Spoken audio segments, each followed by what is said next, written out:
하나님께서 우리를 부르신 이유를 깨닫는 게, 그것을 바로 아는 것이 사명을 깨달았는 거겠죠. 하나님이 우리를 부르셨을 때는 아무런 이유 없이, 아무런 계획 없이 부르시지 않으셨습니다.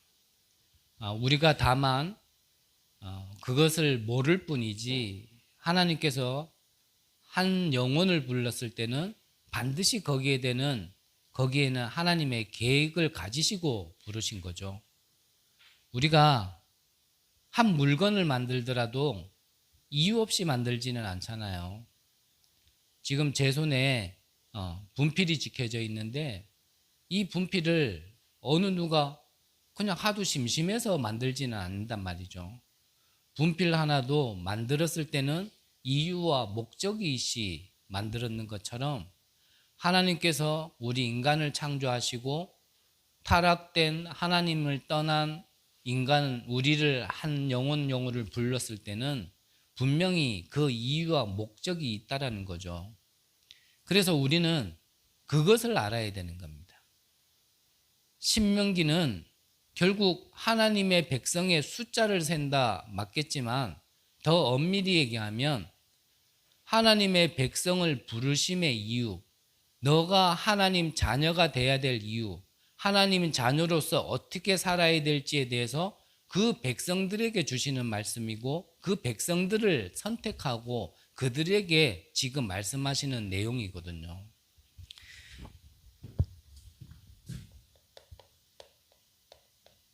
자, 어제 산업선교에서 중요한 말씀이 나왔죠. 자, 우리가 우리의 생각과 노력으로는 하나님의 뜻을 절대 알 수 없습니다. 저는 일주일을 금식하면서 성경 일독을 하는 훈련을 했었는데, 사실 일독은 했지만 뭔 내용인지 하나도 기억은 안 나요. 그나마 그래도 하나님이, 저는 어릴 때부터 좀 훈련을 시켜놓은 게 있어서 굶는 건 그렇게 힘들지 않던데, 어쨌든 일주일 동안 굶으면서 금식을 하면서 성경 일독을 했는데, 사실 기억이 나는 게 없어요. 하나님께서 우리에게 성경, 즉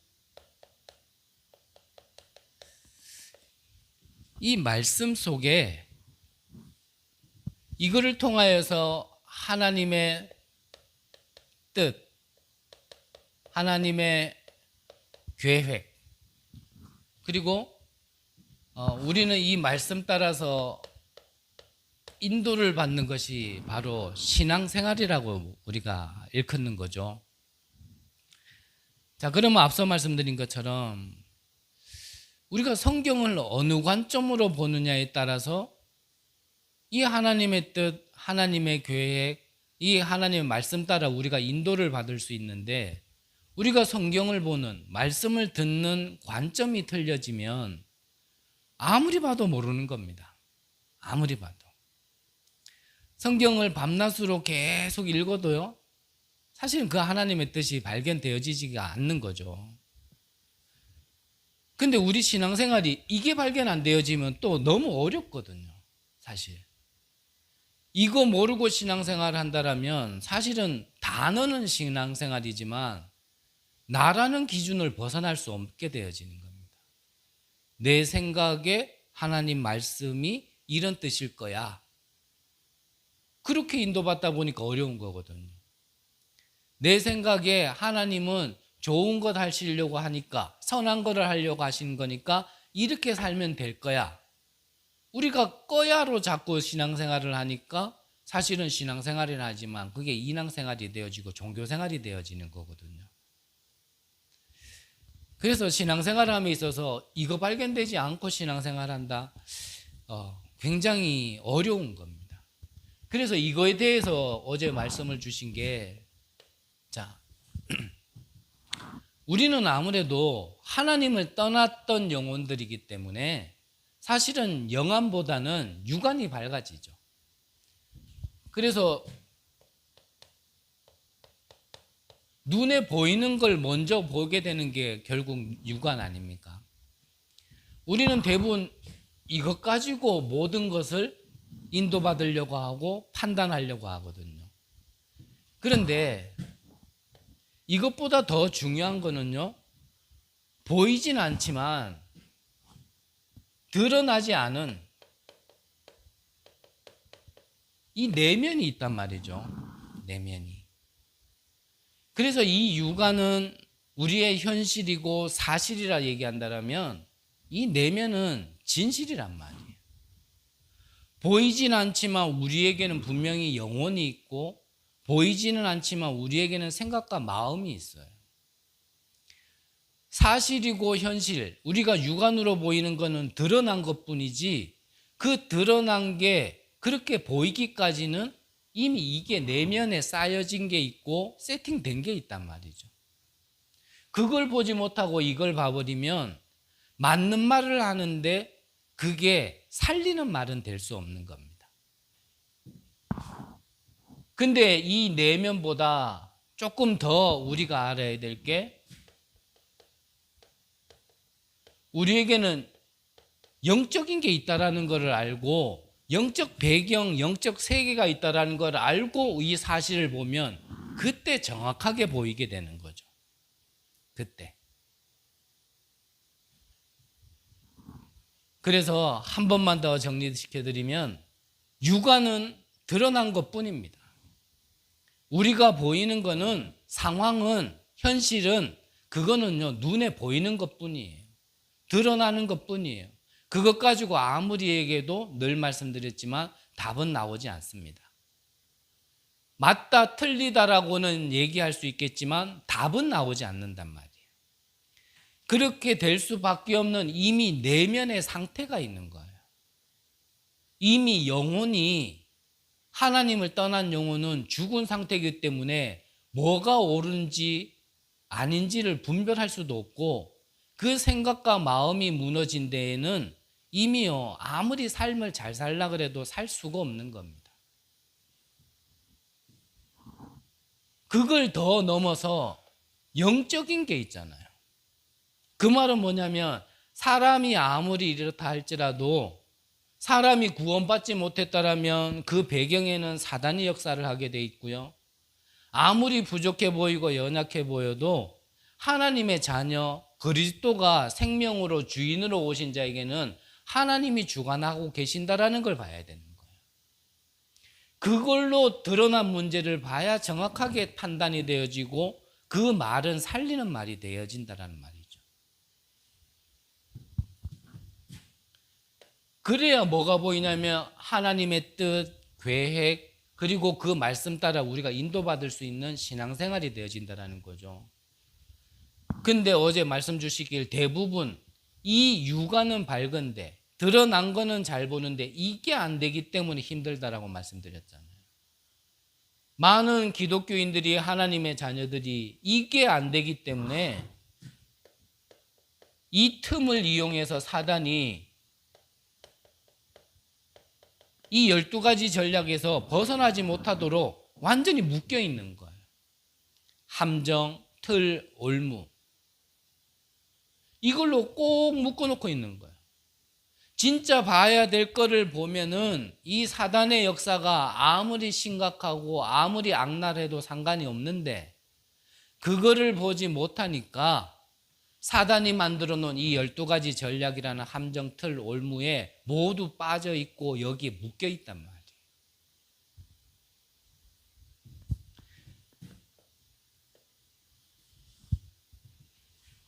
그래서 이 눈으로 우리가 성경을 보면 노예, 포로, 속국. 자, 육안으로 보면 완전히 망한 거죠. 완전히 실패한 거란 말이에요. 그런데 이미 그럴 수밖에 없는 내면을 보면 이스라엘이 뭘 놓쳤냐면 이미 언약을 놓쳤어요. 복음을 놓쳤어요. 그러다 보니 노예 포로 속국으로 갈 수밖에 없는 이미 생각, 마음이 그런 상태가 되어졌단 말이에요. 근데 그것만 봐도 진짜 답은 아니겠죠? 영적인 사실로 봐야 돼요.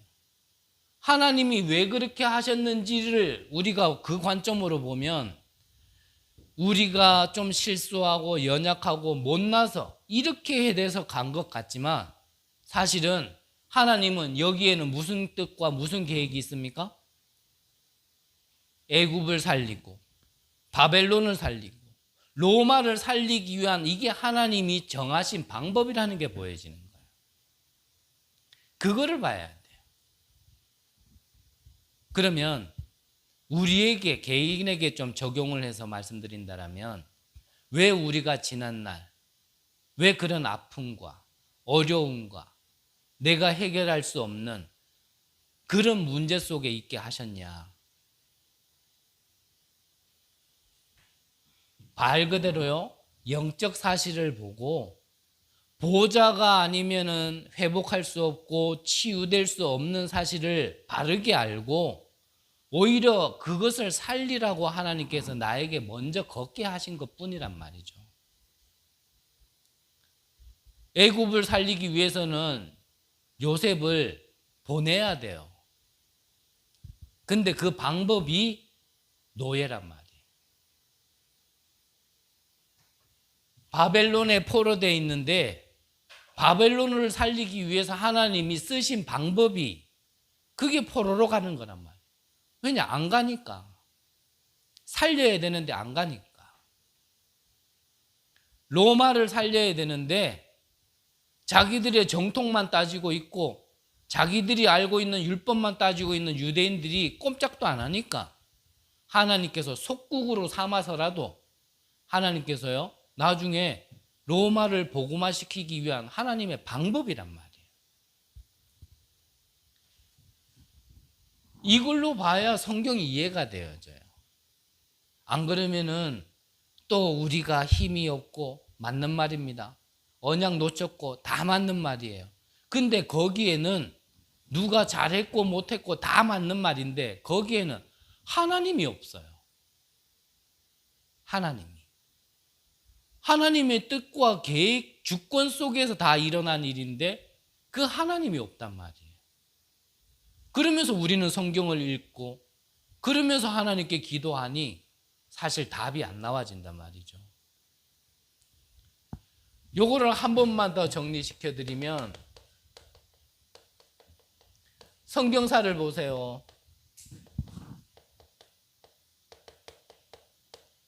아담과 하와가 하나님을 떠났습니다. 길게 얘기할 수는 없지만 이거는 저만의 얘기니까 신학적으로 따지지 마시고 맞나 틀리냐 따지지 마세요. 저도 머리 아파요. 하지만 저는 왜 하나님께서 에덴 동산 중앙에 선악과를 두게 하셨을까? 하나는 언약을 잊지 말라고 볼 때마다 잊지 말라고 두신 것도 있겠지만 하나님께서 아담과 하와가 선악과를 먹을 줄 아셨냐 모르셨냐 라고 묻는다면 저는 아셨을 거라고 보거든요. 하나님이 그러면 모르는 것도 있다라면 전지전능하신 하나님이 아니잖아요. 나는 아담과 하와가 하나님이 선악과 먹을 것도 아셨다라고 생각해요. 근데 아시면서 왜 동산 중앙에 뒀을까? 동산 저 사이드에 두든지 아니면 손이 닿지 않는 저 언덕 위에 두든지 도저히 지 손발로는 올라갈 수 없고 뭐 손이 닿을 수 없는 곳에 두시지 왜 동산 중앙에 뒀을까? 여기서 저기서 어디로 가더라도 볼 수밖에 없고 손에 닿을 수밖에 없는 위치에 두셨을까? 저 혼자만의 생각이라 그랬습니다. 따지지 마세요 나중에. 그 당시에 아담과 하와가 하나님과 함께 한다라는 개념은 곁에 있는 하나님이에요. 내 주변에 함께하는 하나님이에요. 그렇기 때문에 그 아담과 하와는 죄를 지으면 영이 죽을 수밖에 없는 조건을 가진 인간이에요. 근데 우리가 그리스도를 통해서 하나님이 나와 함께 하신다라는 것은 내 주변에 있는 하나님이 아니라 내 속에 함께 있는 하나님이에요. 그렇기 때문에 내가 죄를 지어도 우리는 죽지 않는 겁니다. 죄를 지은 게 잘했냐? 기대기 맞아야 되겠죠. 하지만 그걸로 죽을 일은 아니란 말이에요. 저는요, 하나님께서 우리에게 죄를 지어도 영원히 죽지 않는 완전한 그리스도, 완전한 복음을 다 이루셨다 하신 것처럼 그 복음을 완성시키기 위해서 저는 동산 중앙에 뒀다고 생각하는 사람입니다. 먹게 해서라도 주변에 있는 하나님이 아니라 죄를 지으면은 죽는 영혼으로 우리를 축복하시는 게 아니고 죄를 지어도 죽지 않는 완전한 구원을 주시고자 하는 하나님 계획이라고 저는 보는 사람이에요. 이상한가요, 제가? 이단인가요? 예, 이단이라 해도 어쩔 수 없어요. 하나님은 우리에게 완전한 구원을 주시려고 그리스도를 피 흘리면서까지 못 박히게 하면서까지 대속물로 우리에게 주신 거란 말이죠. 아담과 하와가 하나님을 떠났을 때 그래서 바로 약속하신 겁니다. 그래, 좀 표현이 이것도 우습지만요, 이상하지만 그래, 너희들이 잘 먹었다. 저는 이단 맞나 봐요. 잘 먹었다. 완전한 구원을 주시기 위한 약속 아닙니까?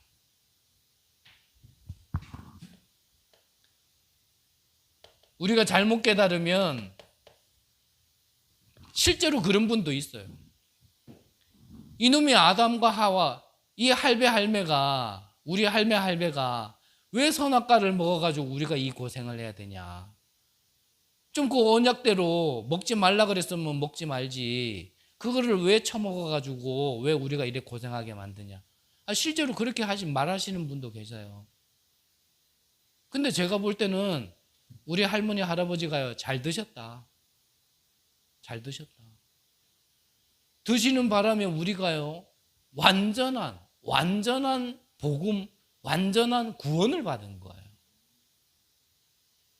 만약에 우리가 아담과 하와 같은 죄 지으면 죽는 상태로 우리가 그런 구원을 알고 있다면 저는 오늘 아침에도 죽었어야 돼요. 왜냐? 저는 오늘 아침에만 두 번이나 이 뒷골목 갔다 왔거든요. 오늘 아침에만 해도 저는 2번이나 죽었어요. 근데 우리 할머니 할아버지가 잘 드셨죠? 그게 잘했다가 아니라, 그게 모양이 좋다가 아니라, 그래도 제가 살아있죠. 지금 육신이 살아있다가 아니라 영을 하나님께서 살리셨죠. 이거는 뭡니까? 노예되었을 때 하나님께서 완전한 해답을 주셨잖아요.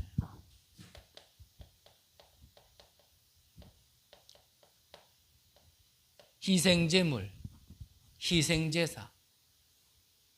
그게 바로 유월절 어린 양의 피. 누구를 상징하는 겁니까? 대속물로 오신 그리스도를 상징하는 거예요. 지금 노예로 간 게 중요한 게 아니고 그것만 보고 맞다 틀리다. 너희들이 왜 갈 수밖에 없었느냐 자꾸 이리저리 따져봐야 옳은 말인데 답은 나오지 않아요. 왜 하나님께서 노예로 보내셨는지를 봐야지.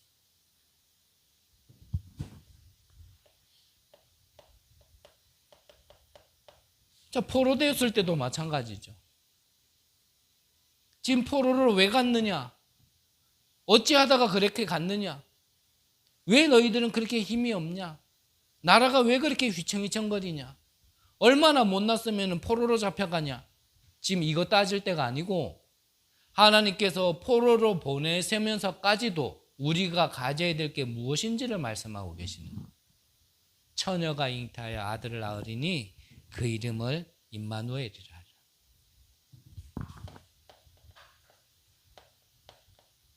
구약에 약속하신 메시아가 이제 신약에 오셨다라는 얘기잖아요. 주는 그리스도시요 살아계신 하나님의 아들이시니이다. 이 그리스도가 갈보리 십자가에서 숨을 거두시면서 마지막으로 하신 말씀이 내가 다 이루었다. 뭘 다 이루었다는 얘기입니까? 구약에는 언약이에요. 성취가 아니라 예언이고 언약이란 말이에요.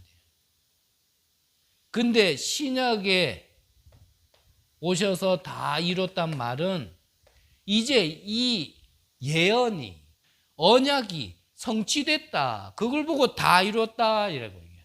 뭘 다 이뤘다고? 구원을 다 이뤘다. 완전한 구원을 다 이뤘다.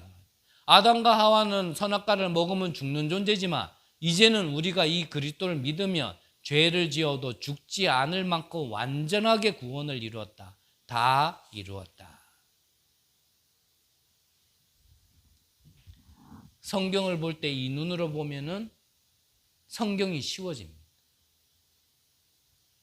이걸 가지고 우리의 삶에 그대로 적용하면 우리 신앙생활이 쉬워지고 모든 곳에서요 해석이 바르게 되어지고 그 속에서 하나님의 뜻과 계획이 보여지기 시작하는 겁니다.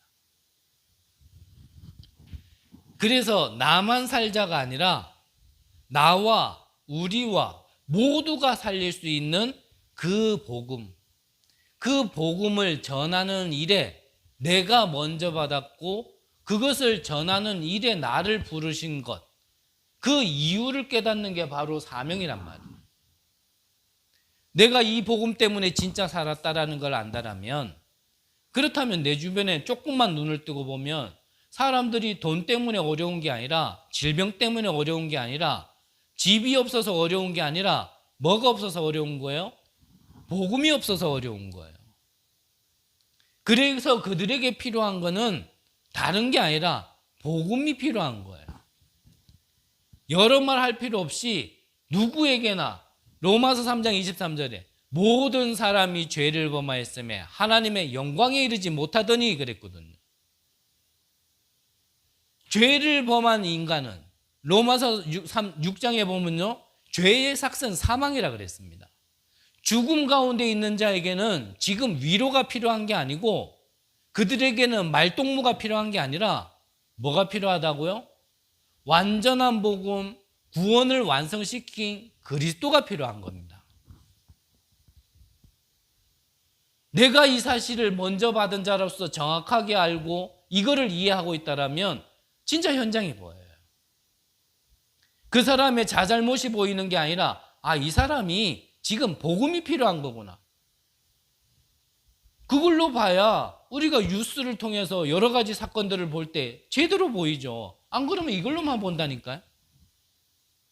그 착하던 애가 어찌 남편을 죽일 만큼 그렇게 악랄한 여자로 됐냐.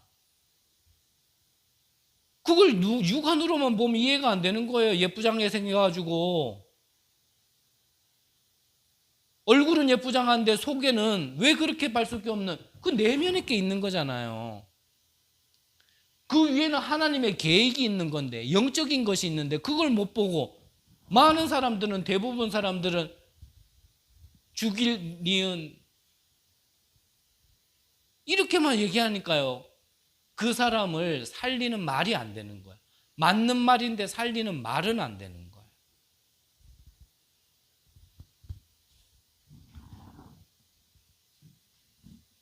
우리가 말씀을 받으면 우리의 현장으로 돌아갔을 때 모든 걸 이렇게 한번 봐보세요.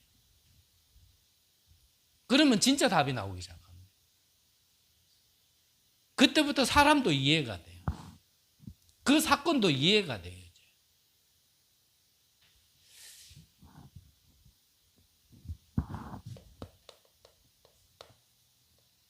자, 그러면 우리가 하나님의 자녀로서 당연히 응답받아야 되는데, 서론을 이해했다라면 금방 답이 나오는 얘기인데요. 우리가 하나님의 자녀로서 당연히 응답받아야 될 존재인데 왜 우리는 자꾸 어려운가? 하나님 자녀는 어려울 수가 없는데 왜 자꾸 어려운가에 대한 답을 찾고 돌아가는 시간 되시기를 바랍니다. 자, 앞서 다 말씀드렸으니까요.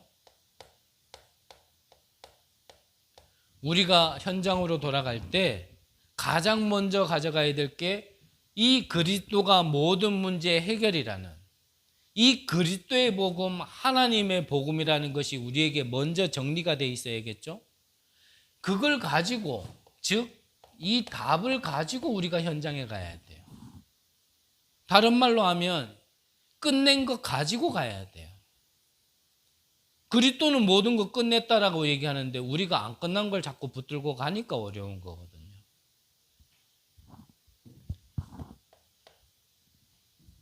우리가 앞서 출애굽기를 봤죠.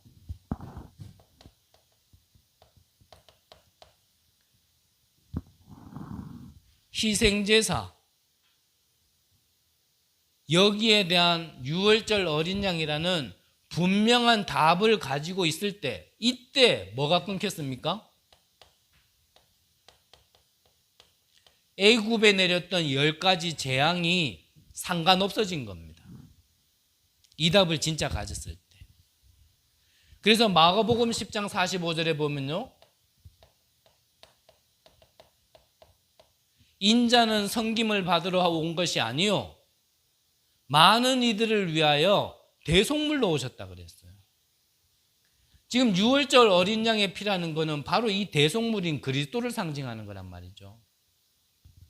이 그리스도가 왕으로, 선지자로, 제사장으로 오셔서 마귀의 일을 멸하시고 재앙의 일을 끝내고 사단의 일을 멸하신 그 그리스도, 왕, 선지자, 제사장 이 세 가지 직분을 한 번에 하신 분을 보고 우리는 뭐라 그래요? 그리스도. 왕, 선지자, 제사장에게만 기름을 붓고 그 직분을 행하도록 행했던 유대인의 정통 사상 속에 세 가지를 한 번에 하실 분. 그래서 그리스도의 뜻이 뭡니까? 기름 부음 받은 자. 그리스도란 말은 헬라어입니다. 저에게 헬라어 발음으로 해보세요 하지 마세요. 저는 못합니다. 근데 우리나라 발음으로 하면 그 헬라어가 그리스도예요. 그리스도. 영어로 얘기하면 크라이스트. 그래서 중국어로 얘기하면 찌두. 우리는 한문 성경을 번역한 거기 때문에 그 찌두라는 말, 그 한자가 우리나라 말로 얘기하면 똑같은 한자예요. 근데 발음상 미국은 크라이스트, 중국은 찌두, 한국에서는 그리스도. 다른 나라 가면 또 발음이 좀 다르겠죠? 하지만 의미는 뭐라고요? 기름 부음 받은 자, 왕, 선지자, 제사장. 이 대속물로 오신 그리스도가 나의 모든 문제, 하나님 떠난 문제, 죄 문제, 사단 문제를 끝냈다라는 걸 내가 확실하게 붙들 때, 그걸 완전한 해답으로 붙들 때 애굽에 내렸던 10가지 재앙이요 끊어지는 겁니다. 상관이 없어지는 거예요. 근데 이 언약이 없던 사람들은 다 죽임을 당했어요. 낳은 것 첫 번째 가축으로부터 사람까지, 장자는요 다 죽임을 당했다니까요. 근데 하나님이 한번 발라봐, 바르면 넘어가. 그냥 이거 믿고 발랐는데 넘어가 버렸어요. 복음이 그렇게 어려운 게 아니에요. 그냥 바르라고 하면 바르면 돼요. 믿으라고 하면 믿으면 돼요. 근데 우리는 끝까지 안 믿죠. 얼만큼 안 믿습니까? 이를 깨물면서 안 믿어요. 설마 이래요. 그걸 보고 뭐라 그래요? 저는 그거 보고 영적 문제라 해요. 당연히 하나님의 형상대로 지음받은 인간이 하나님을 떠나서 와진 문제, 하나님을 믿지 못하게 되어진 거예요. 그걸 보고 근본 불신앙이라 얘기하는 거예요. 믿고 싶은데 안 믿어져요. 믿어지는 게 당연한데 그 당연함이 박살났어요. 그걸 보고 타락한 영혼이라 얘기하는 거예요.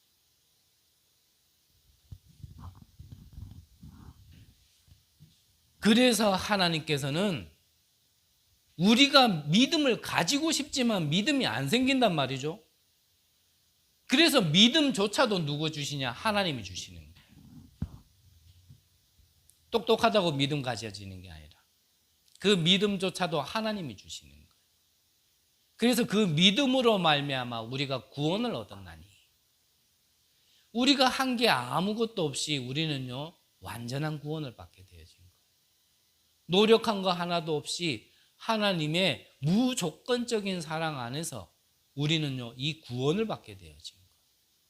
내가 한 게 요만큼이라도 있으면 하나님이 우리한테 뭐라 할 때 하나님 나도 요만큼 했지 않습니까? 라고 얘기하겠는데, 우리는 하나님께 한마디도 뻥끗할 수 없을 만큼 100%이 구원을 은혜의 선물로 주셨단 말이에요.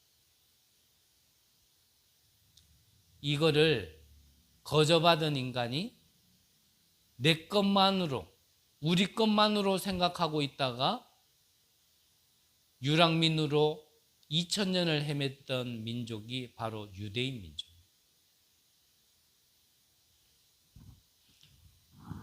오늘 여러분들이 믿어지는 은혜가 있으시기를 바랍니다. 하나님이 여러분들 안에 정말 이 예수가 그리스도로 오셔서 나의 모든 문제를 끝낸 그 해결자, 유일한 해결자라는 참 해답이라는 것이 믿어지는 믿음이 오늘 예배를 통하여서 회복되는 귀한 은혜 있으시기를 바랍니다.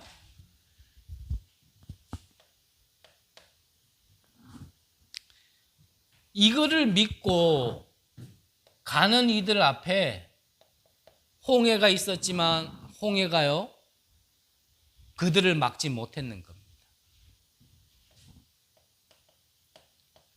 요단도 여리고도 이들을 막지 못했어요. 오히려 어떻게 됐습니까? 문제 사건인 것 같지만 이거를 통하여 저 애굽에서 노예 생활하고 있던 이스라엘 백성들이 가는 곳에는 하나님이 함께 하심으로 그 누구도 막을 수 없다라는 게 주변에요 다 소문이 나버렸어요. 우리는 눈에 보이는 거로만 판단하면 다요 이거 다 죽을러야 되거든요. 여기서 길을 막혀가지고 낙심해야 되는데, 하나님은 오히려 이걸 통하여서 더 큰 하나님, 능력의 하나님, 언약의 백성이라는 걸 설명했다라는 겁니다. 그래서 위기는 위기가 아닌 거예요. 영적인 것을 보면 위기는 기회인 겁니다. 저와 여러분들에게 어떤 일이 있었습니까? 그게요 기회예요. 어떤 기회예요? 하나님이 우리와 함께 하시고, 그 하나님은 언약의 하나님이시고 우리에게 좋은 것을 주시고자 한다는, 그거를 맛볼 수 있는 기회인 거예요. 하나님의 자녀는 망할 수 없고 실패할 수 없음을 맛보는 기회예요. 그걸 우리가 체험해봐야 안 되겠습니까? 돈가스 맛을 봐야 맛을 알지. 한 번만 맛보면요 안 잊혀집니다. 우리가 체험 위주로 가자가 아니라 이것을 내가 현장에서 맛을 봐야 여호와 하나님이 진짜 나의 하나님 맞구나. 그 언약의 하나님이 말씀대로 성취하시는 하나님이 맞구나. 성경에만 기록된 역사서가 아니라 그거는 지금도 동일하게 일어나고 있는 말 그대로 언약, 이게 언약의 말씀이구나. 이게 내가 맛봐야 돼.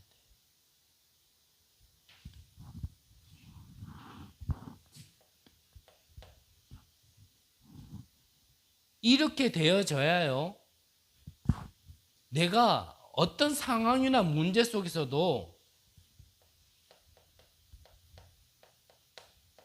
상관이 없어집니다. 즉 영향을 받지를 않아요. 오히려 영향을 주게 돼 있죠. 내게 이 복음의 비밀이, 이 보좌의 능력이, 성삼위 하나님이 나와 함께 하시는 것을 내가 맛보지 못하면요 영향 받게 돼 있습니다. 어디 가서도 영향을 받아요. 그 영향받는 게 좋은 영향을 받냐? 아니란 말이에요. 나를 죽이고 나를 무너지게 만들고 나를 실패하게 하는 모든 것의 영향을 내가 다 흡수하는 거예요. 그러니까 이상하게 돼버리지. 그런 것만 저는 어릴 때부터 영향을 받고 바라보니까 이게 온전치가 않은 거예요. 이게 지금 다 그거 얘기할 수는 없고요. 이게 온전치 않으면 말도요 이상하게 들립니다. 끄떡끄떡 하시는 분들은 경험이 있어서 그래요. 바른 것도 바르게 안 보입니다. 그거 아니라 아무리 얘기해줘도요 나는 맞다라는데요. 그렇게 하는 데는 답 없는 거예요. 그거 뭐 어떻게 하겠어요? 하나님의 은혜가 필요한 거지 그거 어떻게 할 수가 없는 거예요. 근데 이거 체험하고 나면요 상관없어요. 필요 없다가 아니에요. 그래서 바울이 빌립보서 4장 12절에 보면 나는 비천에 처할 줄도 알고 풍부에 처할 줄도 알아. 모든 일 곧 배부름과 배고픔과 풍부와 궁핍에도 처할 줄 아는 일체의 비결을 배웠노라. 바울은 어마어마한 배경을 가지고 있었거든요. 그런 바울이 빌립보서 3장 8절에 보니까 또한 모든 것을 해로 여김은 내 주 그리스도 예수를 아는 지식이 가장 고상하기 때문이라. 내가 그를 위하여 모든 것을 잃어버리고 배설물로 여김은 그리스도를 얻고 그랬어요. 그리스도를 얻는 것보다 이전에 가진 게 더 크지 않다라는 겁니다. 바울에게는 분명한 가치관이 선명하게 있었는 거예요. 그러면서 골로새서 2장에는 뭐라 그랬습니까? 이는 그들로 마음의 위안을 받고 사랑 안에서 연합하여 확실한 이해의 모든 풍성함과 하나님의 비밀인 그리스도를 깨닫게 하려 함이니 그 안에는 지혜와 지식과 모든 보화가 감추어져 있느니라. 바울은 어마어마한 배경을 가지고 있었지만 이 그리스도를 아는 것보다 그걸 더 중요하게 여기지 않았단 말이에요. 배설물이 뭡니까? 우리 저가면 빼는 거 있잖아요. 그거를 바울은 배설물로 여긴다는데 우리는 그 배설물이 좋아가지고 그거 조금 더 가지려고 똥 한 덩거리, 두 덩거리, 아이고 오늘은 5덩거리 걸음에 쓰실라 합니까? 우리가 살면서 돈도 필요 없다 이 말이 아니잖아요. 돈 없이 살 수 있다 지금 이 말이 아니란 말이에요. 집도 없이 살 수 있다 이 말이 아니에요. 차도 없이 살 수 있다 이 말이 아니에요. 거기에 영향을 받지 않는다는 얘기. 그걸로 사는 거 아니에요. 살리는 것은 영이니 육은 무익하니라. 자, 영지주의 하자 말입니까? 아니잖아요. 안 그래요? 우리는 영으로만 살지 육 필요 없어. 이게 영지주의지. 근데 그것보다는 우리가 살리는 영을 살리는 것이 더 가치 있어. 그래서 그리스도가 우리는 영을 살리기 위해서 오신 분이야.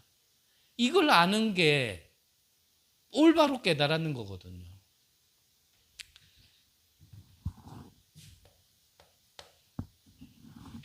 그래서 이 모든 것을 우리에게 허락하신 그리스도를 우리에게 허락하셨다는 건 모든 걸 허락하신 것인데 그 답을 가지고 우리가 조금만 기도하면요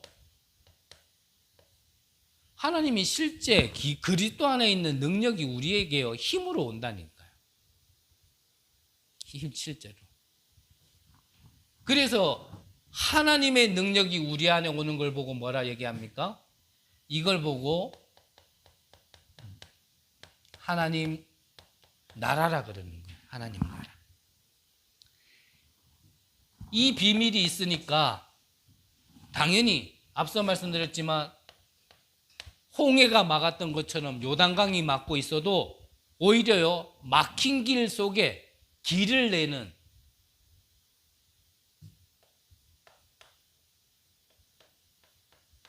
여리고성이 아무리 크고 강하고 튼튼하다 할지라도 오히려요, 이 하나님 나라가 임하면 막지 못하는 겁니다.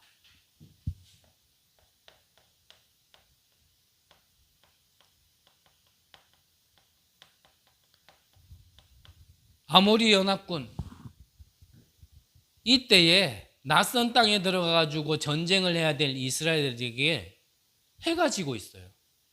해가 뜨고 있을 땐 그래도 이기고 있었는데 해가 지고 나면 전쟁에 불리하잖아요.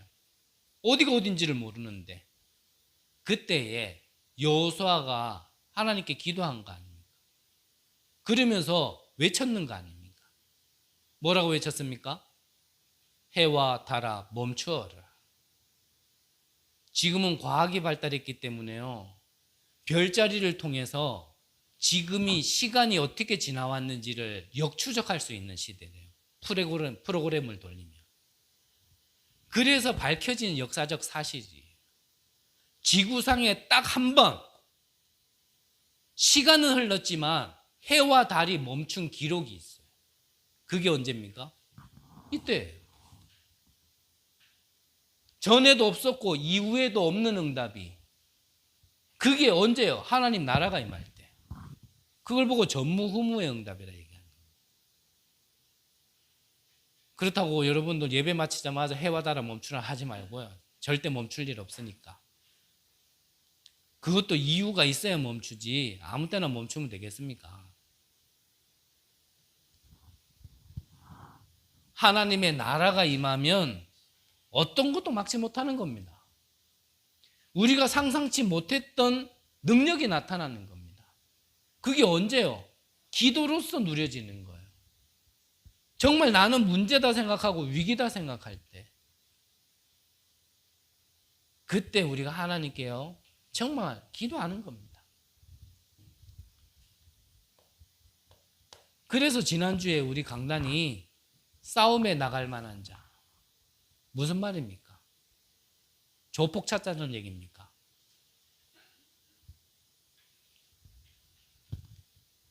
제가 아는 분이 지금 교도소에 가 계신데, 이분이 처음에 들어갔을 때는 교도소 안에 복음화를 시작하게 해요. 들어간 지 얼마 안 돼가지고 몇 사람이나 영접했다는 얘기를 들었는데, 오늘 아침에 들어보니까 그분이 다른 재수자를 이빨을 2개 부러뜨렸다고 해요. 그런 싸움하는 자를 찾아낸 게 아니고 진짜 영적 싸움을 할지, 진짜 우리에게는 영적 배경을 알고, 그게 민숙이라니까요. 그 사람을 하나님께서, 그 백성을 계수한다는 얘기예요. 민수. 기는 뭐예요? 몰라요. 기록했다라는 거 아닙니까? 어떤 문제가 와도 문제에 좌절하지 않고 하나님의 능력을 가지고 기도하면서 영적 싸움할 수 있는 자.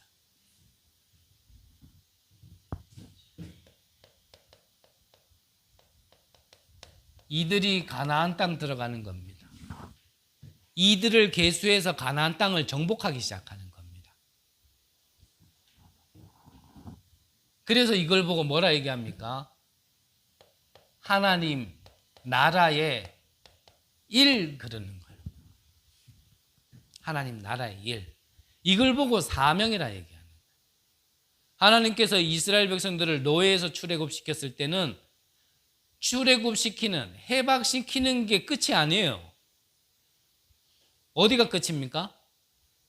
그리스도가 오실 땅을 정복하고 거기에 길을 내고 거기에 준비를 시키는 그 가나안 땅까지 가는 게 이스라엘 백성들을 노예에서 해방시킨 이유란 말이에요. 자, 나는 노예에서 해방됐으니까 나는 가나안 땅 안 들어가? 예, 안 들어가도 돼요. 대신 모래사장에서 다 무덤 만들고 묻히는 겁니다. 근데 이 본인들을 왜 해방시켰는지를 아는 2사람만이 후대들을 이끌고 들어갔어요. 그게 누굽니까? 여호수아와 갈렙이. 10만 명이 넘는 이스라엘 백성 중에 단 2사람. 항상 성경은 그랬지만 소수라기보다는 극소수가 나머지 모두를 살렸어요. 여러분들 때문에 모두가 살리는 축복이 있으시길 바랍니다. 여러분들의 가정이 여러분들 때문에 사는 축복이 있으시길 바랍니다. 여러분들의 있는 현장에 여러분들 때문에 모두가 그 현장에 살아나는 축복이 있으시길 바랍니다. 그래서 가나안 땅 들어갈 때 어떻게 했냐면 각 지파마다요 땅을 분배했어요. 무슨 말입니까? 왜 분배했냐면 각 지파마다, 즉 각 사람마다 해야 될 이 미션이 있다라는 거예요. 미션이. 그래서 시간이 많이 갔기 때문에 길게는 얘기 못 하고요. 에베소서 4장에 보면 좀 아무리 시간이 없어도 요거는 좀 읽어 드릴게요. 에베소서 4장에 보면 그러므로 주 안에서 갇힌 내가 너희를 권하노니 너희가 부르심을 받은 일에 합당하게 행하여 모든 겸손과 온유로 하고 오래 참음으로 사랑 가운데서 서로 용납하고 평안에 매는 줄로 성령이 하나 되게 하신 것을 힘써 지키라. 몸이 하나요 성령도 한 분이시니 이와 같이 너희가 부르심의 한 소망 안에서 부르심을 받았느니라. 주도 한 분이시요 믿음도 하나요 세례도 하나요 하나님도 한 분이시니 곧 만유의 아버지시니라. 만유 위에 계시고 만유를 통일하시고 만유 가운데 계시도다. 우리 각 사람에게 그리스도의 선물의 분량대로 은혜를 주셨나니 그러므로 이르기를 그가 위로 올라가실 때에 사로잡혔던 자들을 사로잡으시고 사람들에게 선물을 주셨다 하였도다. 그러면서 하는 말씀이 뭐냐면요 11절부터는 그가 어떤 사람은 사도로 어떤 사람은 선지자로 어떤 사람은 복음 전하는 자로 어떤 사람은 목사와 교사로 삼으셨으니 이는 성도를 온전하게 하여 봉사의 일을 하게 하며 그리스도의 몸을 세우려게 하심이라. 나머지는 좀 여러분들이 읽어보시고요. 13절에 보면 1만까지 있습니다. 그래서 장성한 분량이 충만한 데까지 이르더라고. 한마디로 얘기하면 뭐냐면 지금 에베소서 4장에서 지금 나와 있는 얘기가요. 우리의 부르심의 그 하나님은 한 분이에요. 즉 머리는 한 분이에요. 그런데 그 안에서 우리는 다 그 믿음의 분량이 다르단 말이죠. 그리고 역할이 다른 거예요.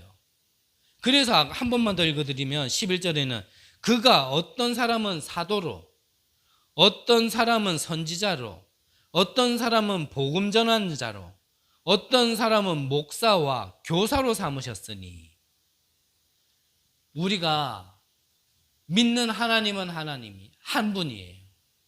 그분이 원하시는 하나님의 나라의 일을 함에 있어서 그 방향도 하나예요. 하지만 그 일을 함에 있어서 우리가 다 똑같지는 않다라는 겁니다. 이해되십니까? 안 됐으면 안 됐다 얘기하세요. 1시간 더 할 테니까. 뭐 남는 게 시간인데 뭐 오늘 바쁘십니까?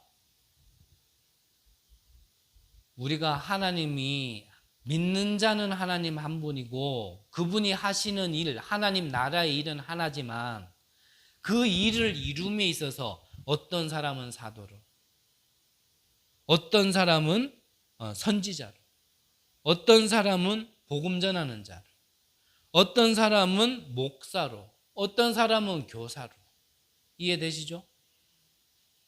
다 똑같을 수는 없어요.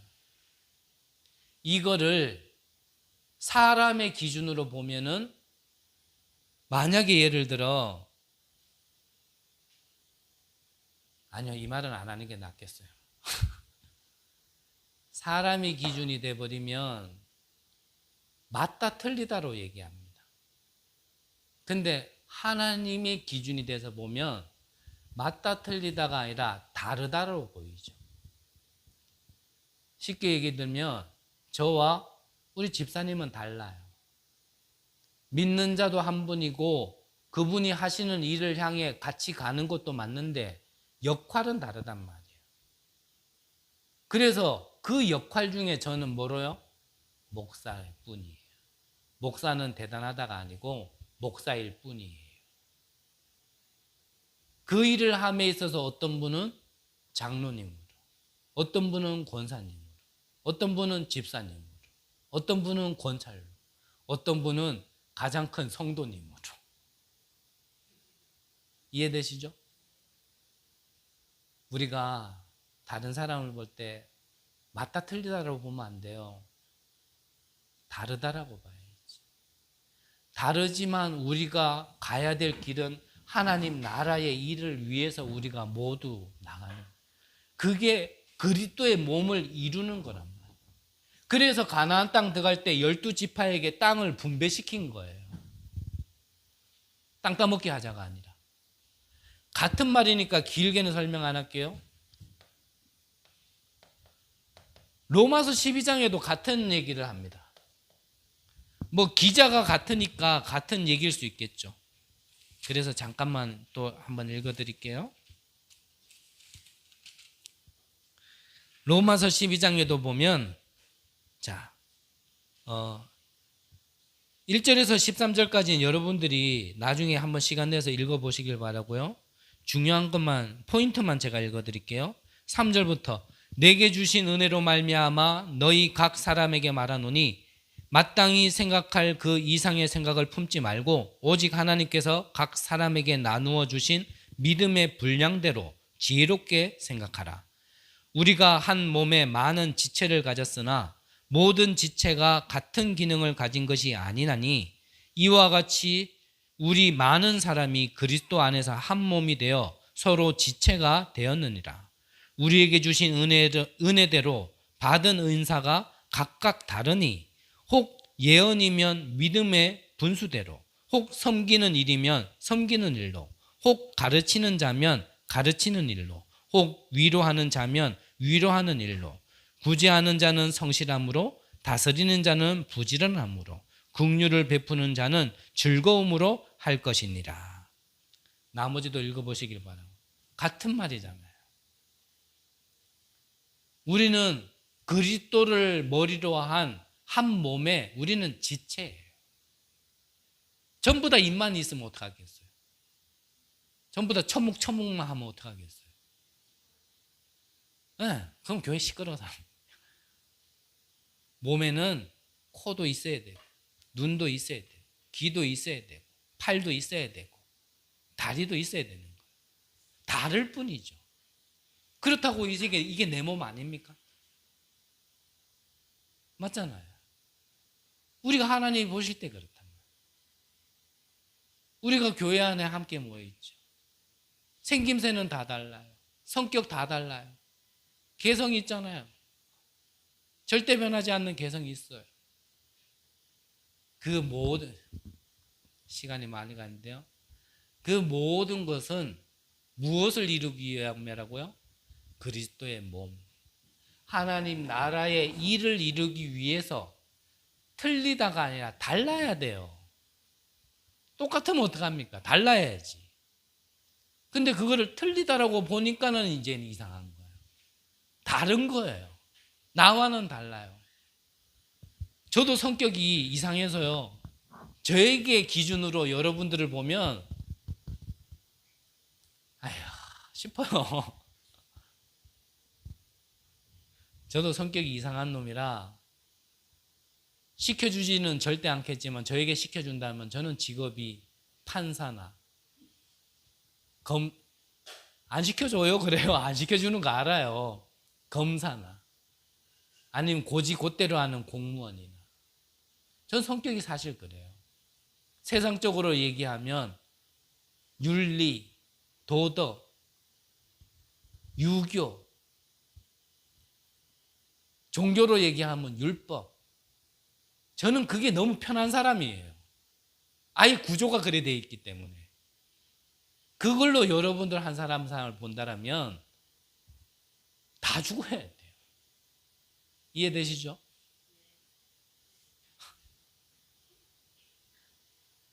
근데 우리는 우리가 가진 걸로 보는 게 아니잖아요.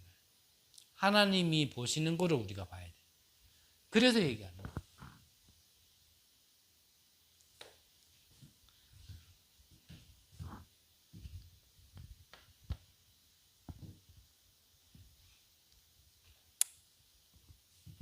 그러면은 우리 각 사람에게 하나님이 하시고자 하는 미션, 사명이 있는 거잖아요. 그거를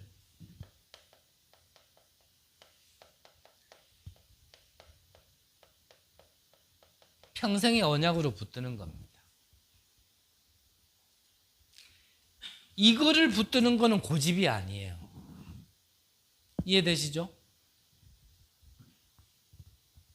나는 이것만 하겠다도 아니겠지만 이거를 내가 지키는 거는 이거는 고집이 아니란 말이에요. 고집은 내 마음대로 내가 하고 싶은 걸 하는 게 고집이고, 이거는 하나님이 주신 것, 하나님이 나를 부르심의 이유를 알고 내가 붙들었는 거는 이건 고집이 아니란 말이에요. 그래, 네 그거 해봐. 그래. 그거는 그 사람이 붙잡은 언약을 이해 못해서 그런 표현이 나와요. 그래, 잘해봐. 이런 거는. 그래, 얼마나 잘 되는지 보자. 이거는 뭔가 다른 데서 나와진 말이에요. 근데 하나님이 나를 부르심을 알고 그 사람이 붙들었는 그 언약, 그것 가지고 하나님 나라의 일을 함에 있어서 그걸 가지고 붙들고 있는 언약은 그건 고집이 아니란 말이에요.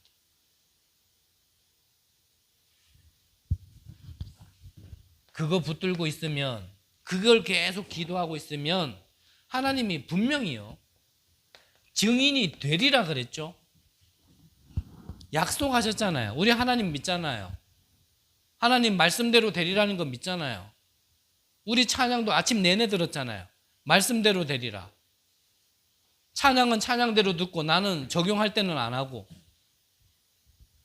그러면 뭔가 어긋난 거잖아요. 우리는 하나님을 믿는 거지만 엄밀히 얘기하면 하나님이 말씀하신 걸 믿는 겁니다.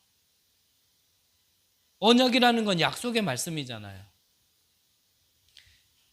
하나님이 내 증인이 되리라 그랬습니다. 믿으십니까? 믿으세요. 믿음 없으면 하나님께 믿음 달라고 기도하세요. 다른 방법 없어요. 안 믿어지는 데는 믿는 방법밖에 없어요.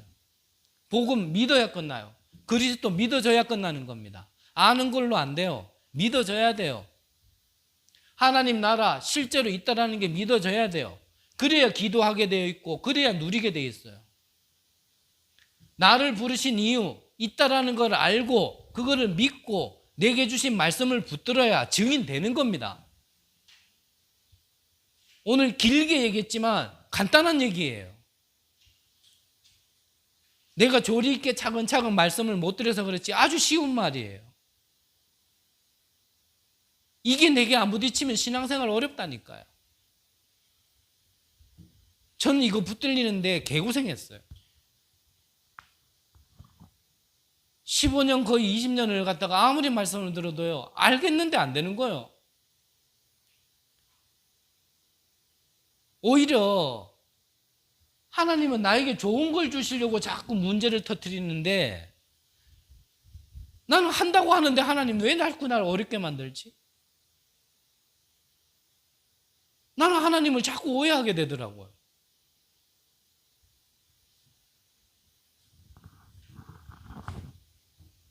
이걸 보고 뭐라 얘기합니까?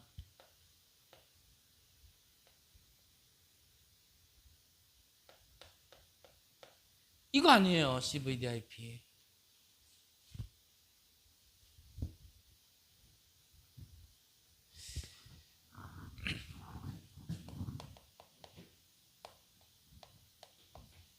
결론적으로 우리가 분명히 하나님을 믿고 언약을 붙들었다라면 하나님이 나를 부르심에 대한 이유가 분명히 있다라는 걸 알고 있다라면 반드시 하나님은 깨닫게 하실 거고 그 일이 내가 거기가 어딘지 몰라도 또 한 번 얘기하자면 주소 묻지 말고요. 인도받다 보면 거기에 가 있게 된다니까요.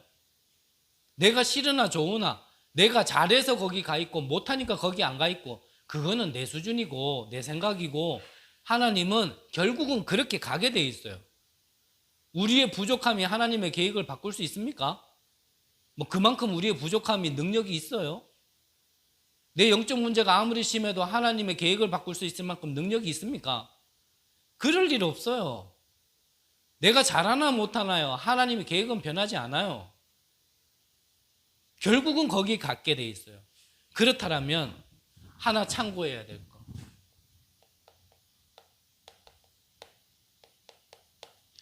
영적 문제라는 거에 속지 마세요. 속지 마세요. 진짜 속지 마세요. 여기에 하나님 계획 바뀌지 않아요. 그리고 참고해야 될 것, 이거 오래된 것이에요. 오래된 것이기 때문에 금방 어떻게 될 거라고 생각하지 마세요. 예수님이 베드로에게 얘기했거든요. 네가 젊어서는 네가 네 마음대로 띠뛰고 돌아다니겠지만 네가 늙어서는 남이 너에게 띠뛰고 네가 원하지 않는 곳으로 데려갈 것이라 그랬어요. 무슨 말입니까? 우리가요, 철없을 땐 우리 마음대로 다녀요. 근데 결국은 하나님이 원하시는 대로 데려갑니다. 아직까지 내 마음대로 산다라는 건 영적으로 철이 없어서 그래요. 우리가 나를 따라오거든, 예수님이 나를 따라오거든 자기 십자가를 지고 오라 그랬거든요. 저와 여러분들에게 있는 영적 문제, 한편으로는 내가 평생 지고 간다 생각하셔야 돼요. 그거 바꾸려고 하지 마세요. 그거 바꾸려다 하다가 이거 한 번도 못 보고 간다니까요. 그거 바꾸려 하다가 그거 안 바뀔 걸 갖다가 바뀌겠어요? 저는 저 자신을 봐도 안 바뀌겠어요. 잘했다가 아닙니다. 뭐 그게 좋다 이 말이 아니란 말이에요. 근데 안 바뀐다니까요. 저는 여러분들 보면 위로가 돼요.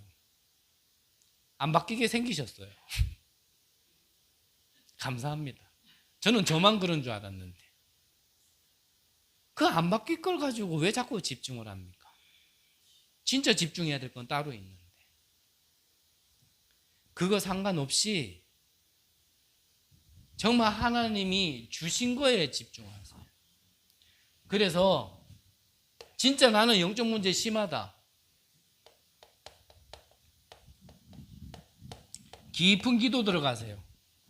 치유받으려고 기도 들어가지 마시고 성삼위 하나님, 보좌, 시대를 두고요. 이 속으로 깊게 들어가세요. 그러면 앞서 말씀드린 것처럼 상관없어집니다. 영적 문제 없어진다가 아니라 상관없어진다는 말을 이해하셔야 돼요. 맛을 보신 분은 알 거예요. 상관없어져요. 바뀌었냐? 아니에요. 근데 이거 놓치면 또 올라와요. 그 답이 나왔는데 왜 자꾸 딴짓을 합니까? 저와 여러분들을 부르신 이유는 다른 거 아닙니다. 세계복음화. 싫다고 버팅기면 하나님이 몽둥이로 가게 만드실 거고 미리 알고 간다라면 좀 순조롭게 가겠죠. 이미 끝난 우리가 가야 될 그 끝은 정해져 있어요. 그 하나님의 계획은 바뀌지 않아요. 여러분들이 빨리 눈을 뜨시고 하나님의 말씀을 들으시고 진짜 여러분들의 현장을 살리는 귀한 은혜 속에 한 걸음 한 걸음 걸어가시는 귀한 은혜 있으시기를 간절히 기도합니다. 기도하겠습니다. 하나님 감사를 드립니다.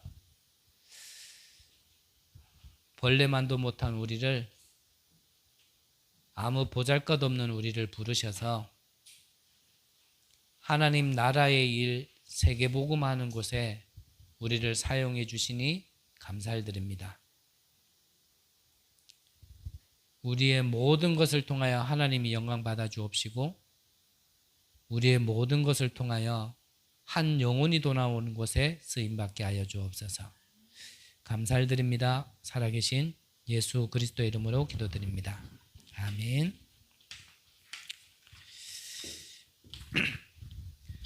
우리 찬송가 301장 1절만 찬양하시면서 준비하신 예물 하나님께 드리겠습니다.